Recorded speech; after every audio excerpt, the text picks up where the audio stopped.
Have you ever thought about just walking away from the life that you know and that you have and you feel safe in and just throwing it all away for something brand new? And by that, not your family, but maybe your career that is clearly outlined for you. You know exactly what you're doing every day you go into work. You know how much you're going to get paid. You know what your savings are. You have all that security and stability, and you're an expert at what you do.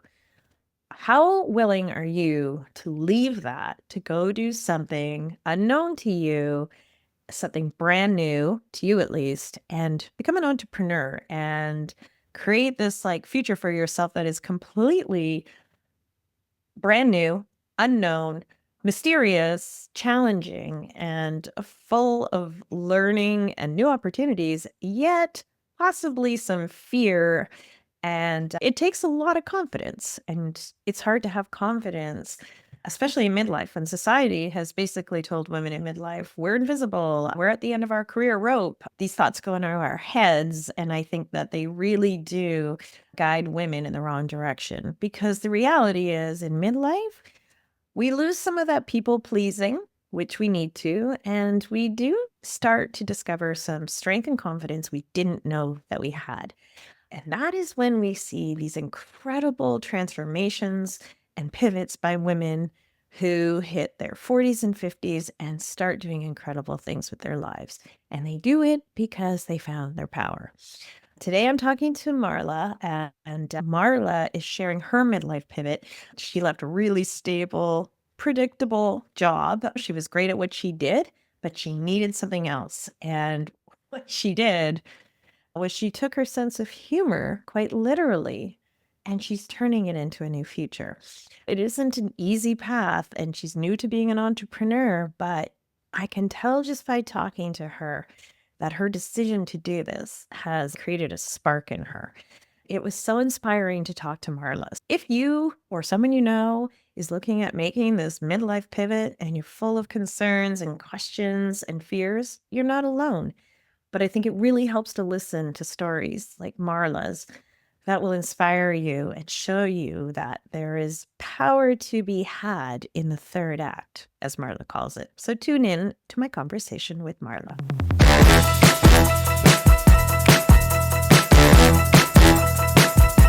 Morning, Marla. How are you? I'm well, thanks, Jackie. How are you? I'm good. I think you're coming to me from my favorite place in Canada, British Columbia. Yeah, I'm in Vancouver. I lived there for about 5 years. Oh, I still miss it, and it's been 30 years. yeah, it has that effect. Yeah. So, Marla, I put a call out for women to share stories with me for this season of the She 2.0 podcast, where I am talking about women who found their courage or inspiration or motivation in midlife and use that to pivot and also use it to help guide other women. So, I was really happy that you responded to my shout out. And I just want to hear a little bit more about you and why did you respond to me? Yeah, I was really excited to see that because helping and supporting women is huge for me. And also, I'm in the midst of this midlife transition that it's come as a bit of a surprise to me that I'm doing it. And I hope sharing my story can help other people, other women feel inspired to really do the same. Great. Why was it a surprise? And what was a surprise? I went back to school at 30 to get my master's degree in counseling psychology and worked as a therapist for a number of years. And then I had another shift where I ended up accidentally in HR. And I worked in corporate HR for 18 years, both at the federal government level and at the provincial quasi-government level, building policies and programs, like so completely, it was still about people, but really completely away from the service-driven work that I had always done. And then about 4 years ago, I knew I wasn't happy in that career, not as happy as I could be. I was doing things that I really enjoyed because I love to make messy things neat, and developing policies and programs in large organizations is the epitome of that. But it just wasn't feeding my soul, feeding my purpose. About 4 years ago, I have a big meditation practice. And in one of my meditations, what came in was, I need to help people be healing with humor. I was like, okay, because I've always loved to laugh. I love to make people laugh. When I was a kid, I thought I was going to be a comedian and a counselor. Those were the two things I was going to do. I didn't know how they were going to work. And so what the surprise was to realize Oh, these are my two passions, helping people heal and humor. I want to bring them together somehow. And I think the surprise was this is what I've known I wanted to do since I was like 7 years old. But you ignored it, or it just didn't seem feasible? It didn't seem feasible. I didn't know what the connection was. I didn't ever think that comedy and humor was something that was I could do for real, like that you could be a comedian, or that was the only option I thought there was. And so the process has been a very slow one for me, but now I'm coming into building this business where I'm a professional speaker, and my target is helping women and helping people learn to heal with humor, using laughter as a gateway to transformation. Okay, I need to know more about this. Do you just stand there and tell jokes? No, what I speak on is how to bring the energy of laughter. So it's not so much about humor, it's about that energy of laughter. And when you laugh, right, you feel that joy, you feel that lightness, you feel more open. And it's that energy and bringing that into making decisions, having conversations, dealing with yourself. I use laughter a lot with myself, and I teach people to use laughter with themselves to get over blocks that are keeping them stuck. Um, and then using laughter intentionally using laughter in situations with others to help lower defenses so that you can get past those kind of blocks that we have to communicating clearly or getting in that innovative, creative mode. That's a really good insight, because I know myself when I have a block, I usually approach it with intensity and overthink it and fixate. But I also know what I'm like when I'm laughing. Anything goes. And you're Mhm. right, your defenses are completely down, which means you're open to things. Yeah. And open to possibilities that you may Mhm. not have thought of before, even imagined. Okay. I want to go back to the pivot because I love laughing. I have a very snotty sense of humor. I like British humor. I don't like the low Yes. hanging fruit of humor. Yeah. But if someone told me to get up on a stage and make someone laugh, there's no way I would do that, because all the eyes are on you and there's an expectation now, and you feel like you have to fulfill that. So I find that to be a really bold, courageous move that you're doing, because you have to have a lot of faith in yourself to do that. Yeah. Yeah. One of the other surprises that I've had was that I'm a performer at heart. My favorite place in the world is to be on stage with a microphone, entertaining Oh, people. And again, I didn't think that was something I'd like this just, oh yeah, that's just me. Give me a microphone. I'm happy. People would have me MC at their weddings, do things like that. And then over the last few years, I've started to lean into that a little bit more. I was MCing a talent show, and then all of a sudden somebody said at work, we need somebody to MC our HR day, 170 people. And I'm like, yeah, me. And slowly I've started to build into that and realize that's my happy place. So in a way, it's my goal is to help others come into their space of becoming their greatest selves. But it also serves the purpose of, please give me a microphone and let me be on stage. two birds, one stone. That's right. I like that because when we get into midlife, you hear not just jokes and memes, but there is truth behind it, that we start to feel invisible. We lose our confidence. We just feel like we're background and irrelevant. And what you're saying is completely counter to all of that. Yeah. And that takes a lot of courage, I think, I suspect. Thank you. It's interesting because I'm doing some work, some personal work. My path has always been personal growth and learning about myself so that I can help others. And I'm always interested in that kind of navel gazing. But recently I've been looking a lot at the idea of visibility. And because I'm so comfortable on stage and being in front of people, I feel like, oh, I have no problem with visibility.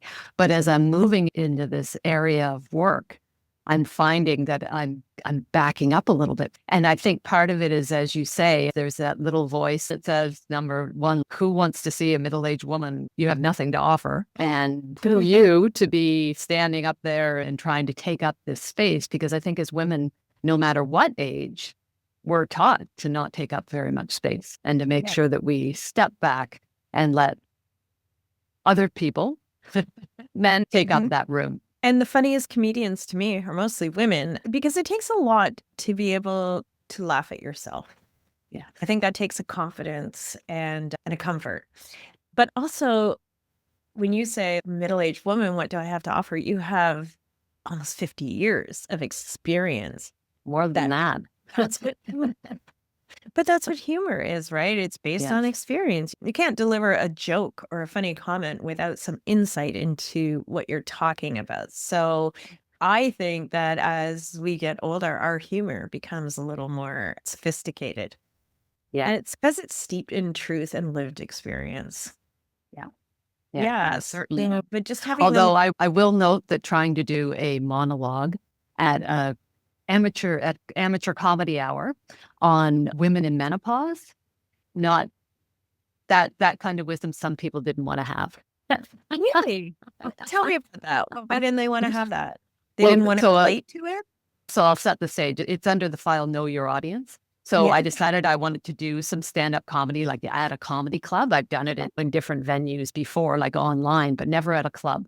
And so last fall, I wrote up this whole piece, this 3-minute bit on menopause and women in menopause and women of a certain age, which I called the wokas, and what the benefits and all of the good things coming from menopause as opposed to the negative. And I practiced this thing. And as I do, I threw everything at it and I was solid and I went in there, stood up and did it. And it was at 10:30 at night. The audience was mostly guys in their 20s and maybe one or two women sitting there. And it just landed like a, Lead flat as a balloon. pan, a lead balloon. And so that was my first, oh, okay. Very humbling and but also know your audience and Yeah. what wisdom you want to share. There's still this okay, so there's still, I think, from the community of women I engage with, there's still a reticence to align ourselves with menopause. We don't we wanna know about menopause, we want help, we want support, but we don't wanna be menopause. We don't wanna walk around with T-shirts saying, "I'm in menopause." Like, Yeah. it's like the same thing when you first got your period. You weren't walking around in gear and making jokes about it, right? I think there's a lot of humor in menopause, but I bet you that your humor would have landed so well with women who were going through it and were like, Yes. "Oh, someone gets me." Yeah. But for people like young women who are like, "No, what I know of that, I do not want to be part of." And man, it's of course. That's right. It's true. I was joking with a woman because I talk about menopause all the time, and especially with younger women. I was at Sephora last week, and all of a sudden I had to take off like 3 layers. And I said, "Sorry, menopause, maybe too much information." And she's like, "No, I have no problem with that." And I said, "The interesting thing you'll find is that when you get to a certain age, when you're a woka at a certain age, all anybody talks about is menopause. When the women get together, that's the main topic of conversation as it impacts everything. Like my Yeah. philosophy is now, if there's something wrong with me, it's menopause. If I got an ache in my arm, it's because of menopause. If I got a pain in my Blame tooth, it's because of menopause. menopause." Or do you think it's maybe more common now because of all the exposure in the media? I think it's certainly more common now. I think in the past, menopause was like a dirty little secret. It meant that you were dried up and old. And why would anyone want to align, like you say, why would anyone want to align themselves with that? Where I think the tipping point right now with how there's more research on menopause, more research on women going through menopause, there's more in the media, people are talking about it. I think that tipping point is that it's a superpower. We're coming into this place where we're letting go of some of the physically and emotionally, the past, and recognizing that you can come into this place of power. Like there's Yeah. nothing more powerful. Why do you Right. think all the women get tucked under the rug when all of a sudden they can't? Because they are Yes. so strong. If we're made to feel insecure and invisible, we're not gonna utilize Yeah. that power. We're not gonna optimize. We're gonna just disappear. Make room for the younger generation. Meanwhile, this is honestly like when you think of all the generations, all the decades you've been through, what is your most powerful generation? Probably the one you're in now. Yeah. Oh, for sure. And I feel that. I feel the power in it. I just want to go back to the power for a second. In the UK, where they're very advanced about menopause, they've always been a little bit ahead of us in the conversation. They had created a hot flash suit and they put, I think, the mayor in it and he couldn't make it 30 seconds. And I'm like, People say that women in menopause are weak and old and frail. We suffer through those hot flashes how many times a day? And we can't get out of that suit, but we do it. Who's the powerful one here? Exactly. They should be mass producing those suits. But I really like what you said about this whole thing is coming into the power. What does power mean? Is it confidence? Is it courage? Is it risk taking? What is power? I think for me, it's all three of those things. It's confidence and trust. For me, the trust piece is really big in that, because you can't have confidence unless you trust yourself and Yeah. trust that you're going to be able to do what you want to do, and that you're going to be able to keep moving forward. And that even if you fail, or even if you, I don't like the word fail, but even if you make a mistake, or you're going to be able to learn from that and pick yourself back up. So trust and confidence. It's just not caring as much. Like for me, as I come into middle age and you become more invisible, people aren't paying as much attention to you, doesn't matter as much. You haven't got as many eyes on you, so it doesn't matter as much what you look like, what you say, what people think of you. And being able to internalize that invisibility in a way so that I just don't care as much. Yeah, I think there's like a big people pleasing component that drifts away. Yeah. Not saying that we're selfish, but we're more selfish than we were. Self first. Yeah, that's a good way of putting it. I try to tell women, like, I've been to a few 50th birthdays lately, and it was a big milestone. And I said, I remember when I turned 50, I was like, oh, this is a big one. Like, this one really hits me. And, now I'm mid 50s. I'm like, oh my God, why didn't anyone tell me? And so when they turn 50, I'm like, it's not going to happen today or tomorrow, or even by your next birthday card, but you're going to start to notice in this particular decade that you feel better, stronger, more confident, and you give less Fs. And you're going to be so thankful for that. And then you're going to look back in your 20s and go, why did I ruminate about all that stuff? Why did I care? We were supposed to, physiologically or whatever. We were supposed to care about all that. But what a relief not to. Yes. And I think we talk about your ideal audience or your ideal client. And for me, it's women. And it's that balance of kind of women in midlife who are my favorite quote ever. And it was something like, and the day came when the pain of remaining tight in a bud was more than the risk it took to blossom. Ooh. And so for me, that blossoming of coming out of this tightness that we've been wrapped in and coming into your purpose and your power and your passion. And so that for women in midlife and in this stage, but also I've always had younger women that I've unofficially mentored. And the wisdom that we have at this age and linking back to women, I'm amazed at the confidence and the difference in the younger women today than when I was in high school and in my 20s and stuff.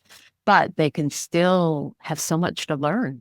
We have so much we can teach them. And I think that connection of women, multi-generational connection of women is so important. It's frustrating though, because I have my daughter's 14 and my niece is 13. And I have these conversations and I'm like, oh, you're going to get there. Don't let these other girls bother you. Don't let this drama bother you. But the reality is they're not going to listen to me. They have to go through it. That is part of the training process in life. You have to go through that to get to here. Yes. But it is an incredible confidence that I think only we can appreciate because we have it. And you don't know what it's like until you have it. Yeah. So I think it is the biggest power tool that we get because that leads to the ability to do anything. Yeah. And I know, like, I worked in advertising and marketing and I talked to women that I've worked with, and we're all talking about being aged out of our careers because it's a very young industry and for good reason. You work a lot of late nights and there's a lot of stress. But I don't feel like I got aged. Initially, I thought I felt aged out, but now I feel like that was great learning. That was like school. And now I have all those tools for the next step. But like society would have us feel like, oh, you're at the end. That's the end of your career road. And we all believed it. That's famous. And now we're like, no, just getting started. Watch out. Yeah. And so many things that we can do. I have a dream, or what I'm putting forward to the universe is that I will be on stage at 90. I am going to do the Betty White thing, and I am going to so I've got 32 more years. Tell me about like the pivot that you made, the change.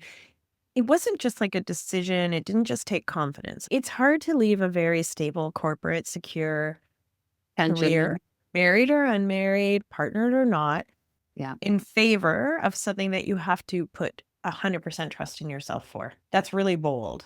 Yeah. And for me, the work I've done, personal growth work and meditation work, and all of the things that I've done over the years has put me in a spot where I really am able to trust my intuition and knowing what's right of my career. And my husband had some major health issues, which then prompted some very serious mental health issues for me. I had a lot of anxiety. I was dealing with, it was a very challenging time.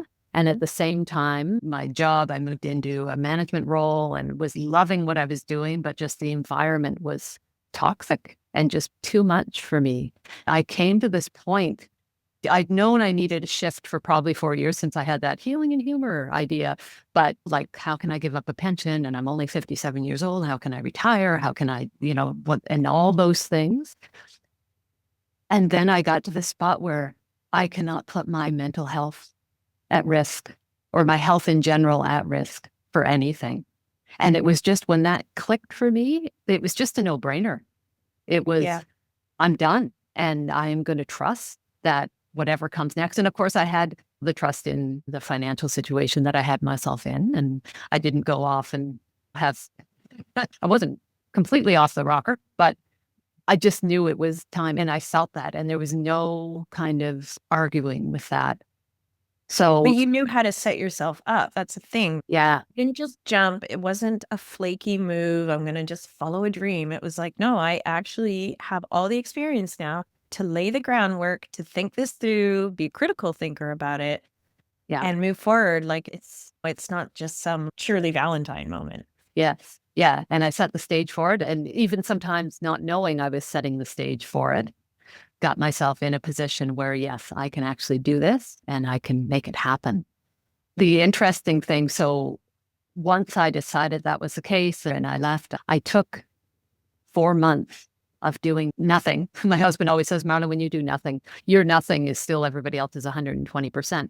But that was the problem because I knew I did not want to bring into this act 3, as I call it, thank you, Jane Fonda, this act 3 of my life, the same frenetic energy that I had lived most of my life in. And that was a piece of wisdom for me, that I had spent so many years with my nervous system upregulated and I was super efficient and getting everything done.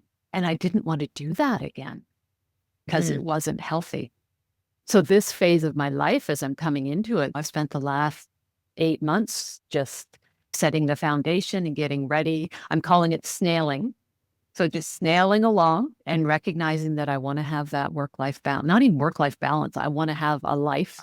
I want to enjoy everything that's going on now and build a business that's going to be fun and that I'm going to love. So when you said all those years, that frenetic energy that you brought, I definitely identify with that. Who are you doing all that for? Stuff that you brought the energy for. Was it for work? Was it for family? Was it for you? Because I doubt it.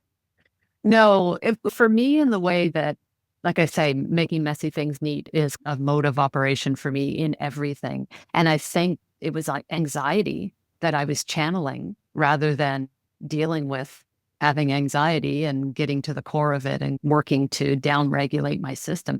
So it was serving me and that it kept me in this kind of mode that felt familiar to me and that, but then it was also work and making sure everything was happening at work and getting so much done and being the good employee and people could rely on me. And my husband he's happy, but perhaps not as happy that I'm not overcompensating as much anymore. Because like, oh, like you used to look after that. And I'm like, yeah, no, now I don't. I did used to. Yeah. I used to bungee jump too. That's what I do. Yeah. Yeah. So learning that and it didn't, and I can be productive without it. And it didn't serve me from a health and wellness standpoint. And it could hurt you.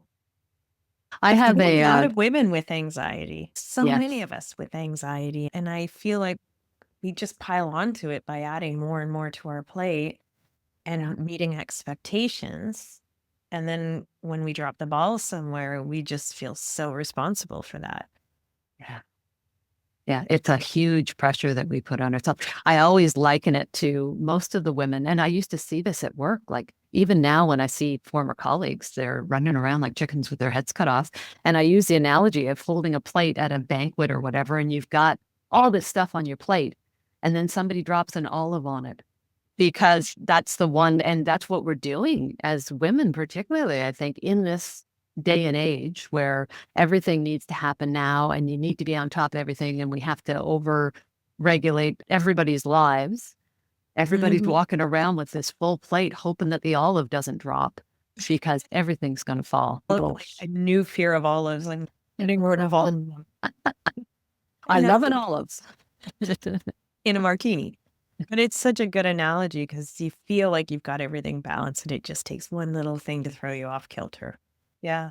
So now okay, so let's talk about the actual pivot. I know that we've talked about the humor, Yeah. but you went from like HR and psychology over to humor, which I think is great because you bring all of that like background material with you.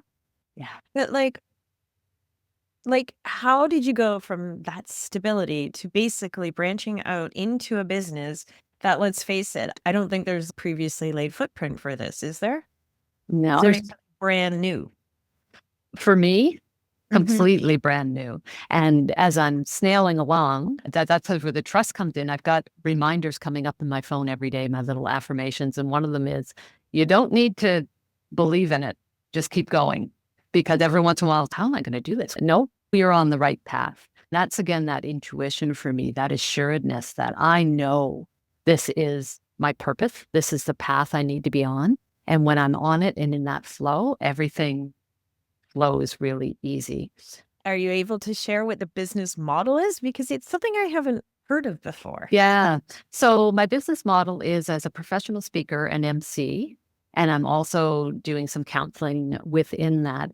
But the focus of my MC is a little different because it allows me just to get on stage with a microphone. And I Okay. love doing that work, and it's holding the container for events, right? And helping. And so I love doing that for women's events and things like that. And I do it for talent shows and weddings and things. But the professional speaker piece is I'm developed the content, did tons of research throughout the spring and summer on laughter and the benefits of laughter and ways that people, how humorous, how good comedians kind of use laughter or bring laughter and how that works. I've actually trademarked the phrase laughter intelligence and built a self-assessment to help people learn where they are in their ability to intentionally use laughter to help shift and build on transformation. So I've been slowly laying that foundation. And what that business model will look like is that I will be delivering workshops and keynote speeches on transformation with laughter as the gateway.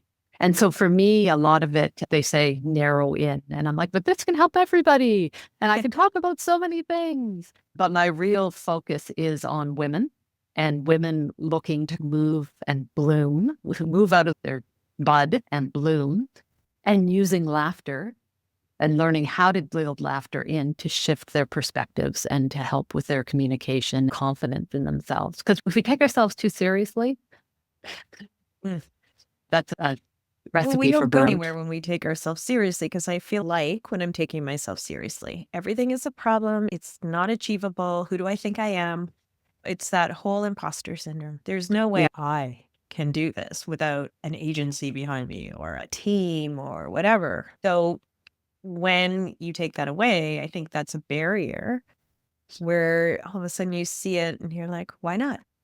Yeah, it's like a change of mind shift. Yeah. And so I think for me, when I think about the business model, I always wanted to help people heal with humor. And I thought I would be doing that by being humorous. And that's part of it because you can deliver a message that is talking about the kind of the business model and how I expected it. Yeah. And I was saying it takes you out of that mindset and makes you more Yes. open to, okay, so we'll try it from there. Yes. So one of the things that's been interesting for me is I thought as I was coming into this phase that I was going to help people heal with humor and by using my own humor, because you can deliver really serious messages and really deep learning. If you do it with humor, it's going to land. And there's research that shows that there's research on the kind of university students and their ability to take in information when it's delivered in a more humorous way. And so that's what I thought I was going to do. And as I've been working through this, I've realized not only can I use the science of laughter, I can also teach the science of laughter. So helping people learn how to do that for themselves. So it's this package of learning through humor and then learning how to use humor or laughter. Yeah.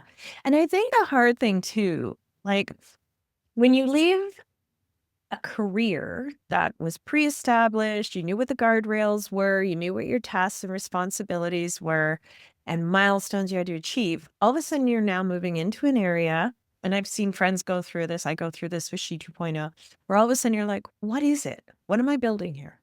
And like you, I'm like, I want to do movies, TV shows. I want to have events and books and bouncy castles. And I'm like, no, I have a podcast.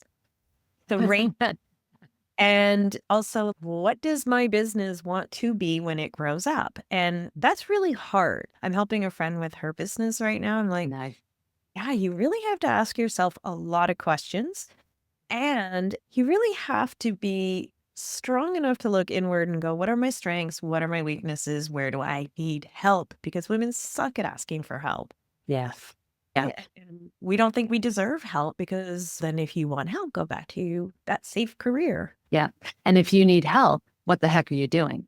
Yeah. Why are you doing this if you don't already know what you're doing? And that's been a very humbling experience for me because I can remember back to when I first started as a counselor, when I first started in HR. And yes, I had lots of questions, but I knew how to do what I was doing. And here, every time I get in my mind, I should be moving faster, like trying to go against my snailing philosophy. And I remember that, yes, maybe some of the women, because I'm connected with the Canadian Association of Professional Speakers and I'm working with different people who already do this work. And I'm like, oh my God, but she's already doing this and she's already doing that. And then I'm like, Marla, it's been a year and you have no idea how to be an entrepreneur. You've never done that piece in your life. You have no idea how to be a professional speaker. That's a business in itself, and you need to learn that business. And even though you've got tons of experience making people laugh and you're funny, and you've got tons of experience in mental health and counseling and personal growth, you've never done this. Yeah. And just that reminder, and that's where that gentleness and that kind of trust and courage comes in that I am learning as I'm going and I am going to need help. And I'm not going to get on stage and tell the perfect menopause bit and have everybody laugh. I'm going to crash and burn. And so I think part of that, what keeps people stuck, and particularly women in middle age who already feel invisible, have that self-doubt, that perfectionism creeps in that women are taught to have. And it's, what if I fail? Yeah. What if you don't? Or what if you fail? Yeah. I did a blog post at one point and was talking about how scientists coming into a thing and they do all this work and they do all this tests and it fails and they go, okay, then obviously we don't know what we're talking about and they leave. Said no scientist ever. Because they know the trial and error method, right? You take, okay, that didn't work. Now what we do? That didn't work. Now what we do? What do we do? I'm going to go off on a little societal tangent here, but just transparently, because we were lucky we grew up without social media. I thank the universe for that. But my daughter, who's now in grade 9, at her school, elementary school, they had a sign on the front that was like, failure is your biggest learning tool. And I'm like, it is. Failure is your biggest learning tool. If you don't fail, you are not learning. And I would work on that all the time at home. I would talk to her like, oh, I did a presentation today and I screwed up because I didn't pay attention here. Like I shared all my failures and what I learned. And yet here she is at school getting in trouble if she's slow in reading, bad teacher in grade 1. But also these kids are getting canceled for making mistakes, and they're getting canceled publicly, and so are grown-ups. I said to her, "It's so hard because you're getting 2 messages coming at you. One is failure is a tool, and the second one is failure will cancel you." Yes. So it's really hard for women like you and I to start a business or whatever, because now we have the concern of just, will it work or will it not? And can I not do it? But I don't want to get canceled online. I'm afraid. Yeah. You That know? additional mirror that we have, a fake mirror, right? It's not even reality what's going on online.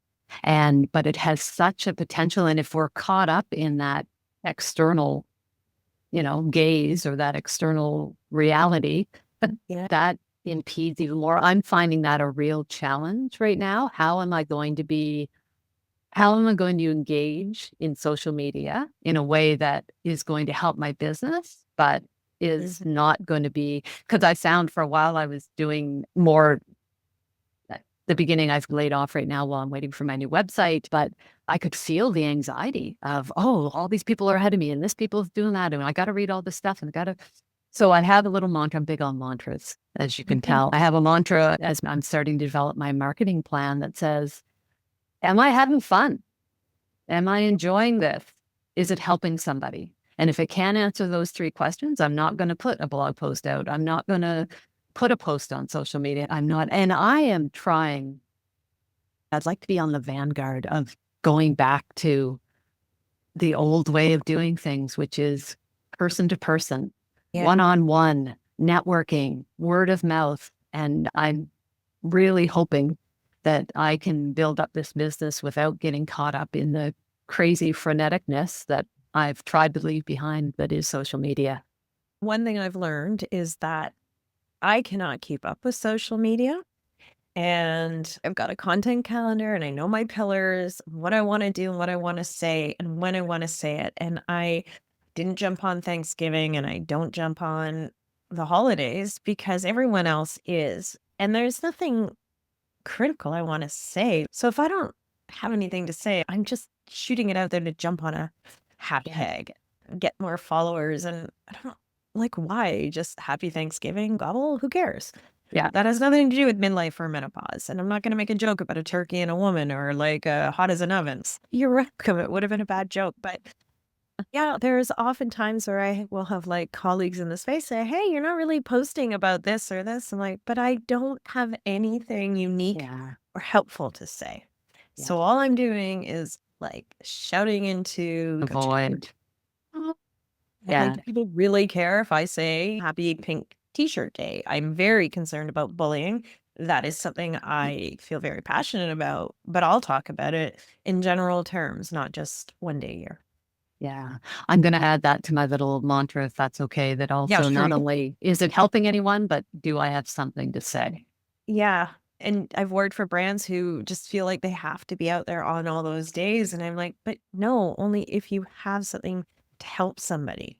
Yeah. I'm a sucker for like motivational quotes and mantras. I love them all. But if something is out there just because it's Thanksgiving or Halloween, I don't even click on it. I know it's coming my way. So I think that this is where women take midlife and apply everything we've learned. And it's not just about having the courage to do it. It's changing the way we're doing business. I'm not going to post every day just because the algorithm is ignoring me now. I don't care. If I have 10 followers, if they're getting something from me, I've done my job.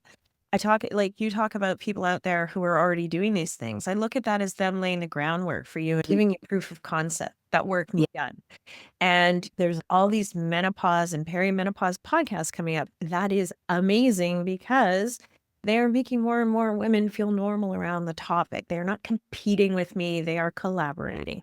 And I would love to shout them all out because what they're doing is normalizing the conversation and making space for me. And Yes. I'm really grateful for that. In the world of brands, they look at that and they go, oh, there's a need for products to help women in menopause and midlife. We better get on that. So it's a benefit. And what you're doing is the same, like using humor. Who has thought of, wow, what a mind shift that is? If we change the way we receive the information, we might actually absorb the information. I want to just go back because I think it's so important what you said about collaboration versus competition. And I think for women, we grow up in competition, right? Visibility for whatever that is. And coming into that place of recognizing that, yes, lots of other people can be doing what we're doing. And it used to start to shut me down. And then I realized, no, like you say, it is proof of concept. It is proof that it's out there. And I am the only me in this lane doing this. And that's what we bring that's unique. The best thing, like, I think of all the time, because sometimes I'm like, I'm exhausted. And I'm like, there's more than one fashion magazine, right? So it's your voice, it's your content, it's what you're bringing and how you're helping. Doesn't matter what space you're in. Yeah. So I think it's really impressive. Thank you.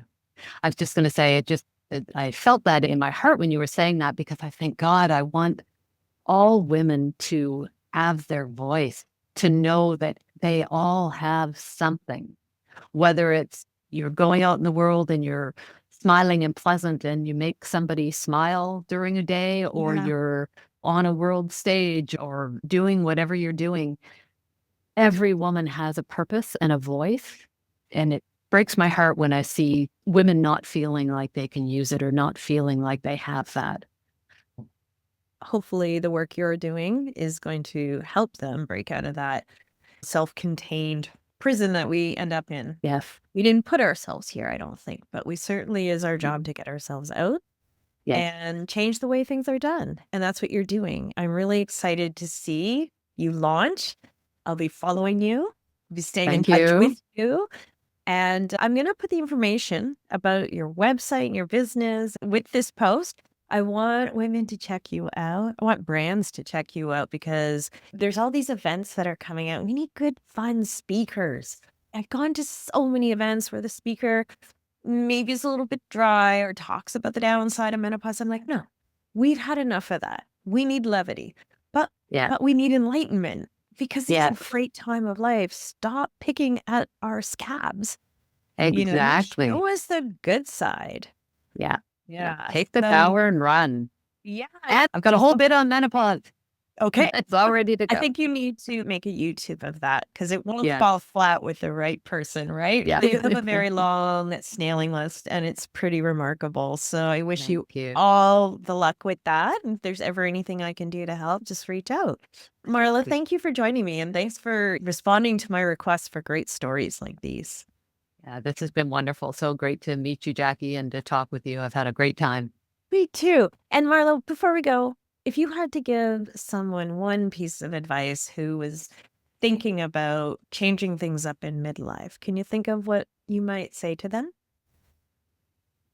At the risk of quoting Nike, just do it. I'm sure we'd be quite flattered. I have a favorite quote from when I first started a business a while ago, and it was, leap and the net will appear. And I was like, it's true. Yeah, it's true. Yeah, it's full on true. And so the other thing would be just do it, leap, and trust. Yeah, because you know that if you have the confidence to do it, it does, like you said, you do create these channels even without thinking about it. And the last one, I'm going to start sounding like a bumper sticker here. We all do this. We put things off for the right time. Babies, marriage, houses, purchases, self-improvement. And the quote was, the time will pass anyway. And I thought, oh my God, that's so true. I can put this launch off as long as I want, but the time's still ticking. So.